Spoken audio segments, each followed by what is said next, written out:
চারটিখানি কথা না, কয়েক কোটি না হলো কয়েক লক্ষ তো এই ধরনের বিভিন্ন জোন রয়েছে পৃথিবীতে, যেগুলো দেখে মনে হয় যে বায়োডাইভার্সিটি আমাদের সম্পদ নির্ভর জায়গা।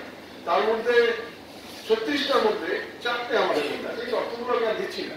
তো তার মধ্যে এই যে বায়োডাইভার্সিটি, এই যে হটস্পটের মধ্যে জীববৈচিত্র্য, সেটার মধ্যে এমন একটা জায়গা আছে যে জায়গাটাকে আমরা খালি চোখে দেখতে পারি না, আমরা অবজ্ঞা করি, ফেলে রাখি, নষ্ট করি।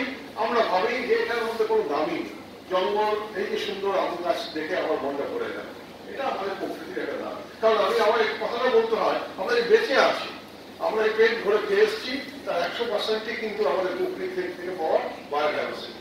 আমরা যে পোশাক পরিচ্ছদ করে আছি তার মধ্যে 95% আমাদের বায়োডাইভার্সিটি, 5% সিনথেটিক কিছু ফাইবার আছে, আমরা সেগুলো করি না, করলে ওইটা বাকিটা সব।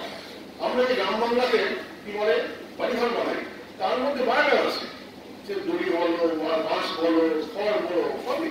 আমরা যে ওষুধ খাই, ওষুধ সিনথেটিক ওষুধ কিছু করে, কিন্তু এটা ঘটনা আমাদের প্রকৃতিজাত যে ওষুধ, সেই ওষুধটা কিন্তু বায়োডাইভার্সিটি। আর সবচেয়ে বড় কথা যেটা বলার জন্য চারটে কথা বলে লাস্টে সংযোজন করবো, আমাদেরকে মন ভালো করে দেওয়া।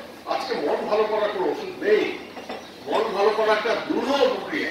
মন যদি ভালো না হয় তাহলে শরীর খারাপ হবে, শরীর যদি খারাপ হয় আমরা কোনো কিছুই করতে পারবো না। ফলে মনটাকে আমরা একদিন অস্বীকার করেছি, এখন কিন্তু মানসিক স্বাস্থ্যটাকে নিয়ে আমরা সবচেয়ে বেশি ভালো।